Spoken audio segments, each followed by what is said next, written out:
Louvado seja nosso Senhor Jesus Cristo, para sempre seja louvado.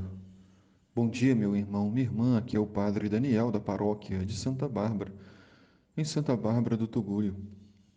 Hoje é dia 15 de dezembro, quarta-feira.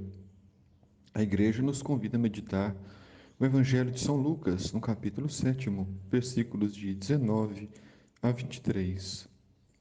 Naquele tempo, João convocou 2 de seus discípulos e mandou-os perguntar ao Senhor: És tu aquele que há de vir, ou devemos esperar outro? É importante observar que este texto está dentro de um contexto, ou seja, João Batista está na prisão, está prestes a morrer mártir e queria saber se ele era realmente o Messias ou se ele era aquele que deveria preparar os caminhos de um outro Messias, se deveria esperar outro. Então, João tinha seus discípulos também, porque era conhecido, muito amado, arrastava multidões, e também João fez discípulos. Mas João não fez discípulos para si, João fez discípulos para o Senhor. Tanto é que em outra passagem, quando Jesus estava passando, João disse a seus discípulos: Eis o Cordeiro de Deus que tira todo o pecado do mundo. E 2 de seus discípulos, André e Felipe, seguiram a Jesus e deixaram de seguir a João. Então, João, embora fosse muito respeitado, ele quis apresentar os caminhos do Senhor, os caminhos de Jesus. Então, os discípulos de João foram ter com Jesus e disseram: João Batista nos mandou a ti para perguntar: És tu aquele que há de vir, ou devemos esperar outro? A resposta de Jesus não vem com palavras, mas vem com atitudes. Naquela mesma hora, Jesus curou de doenças, enfermidades e espíritos malignos a muitas pessoas e fez cegos recuperarem a vista. O sinal do Messias seria a cura, a partilha do pão. E Jesus muitas vezes multiplicou os pães e curou inúmeras pessoas. Assim, Jesus deixa claro que não devemos esperar mais ninguém.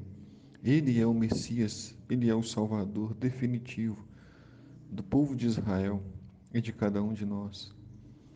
Então Jesus respondeu aos discípulos de João: Ide contar a João o que vistes e ouvistes. Os cegos recuperam a vista, os paralíticos andam, os leprosos são purificados, os surdos ouvem, os mortos ressuscitam e a boa nova é anunciada aos pobres.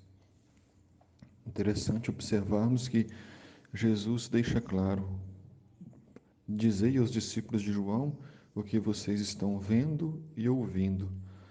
A fé atinge todos os nossos sentidos. A fé atinge a nossa vida.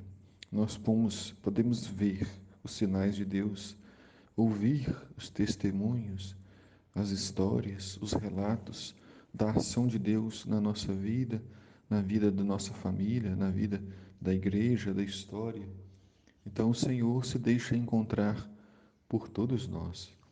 Mas é preciso ir até Jesus com a fé.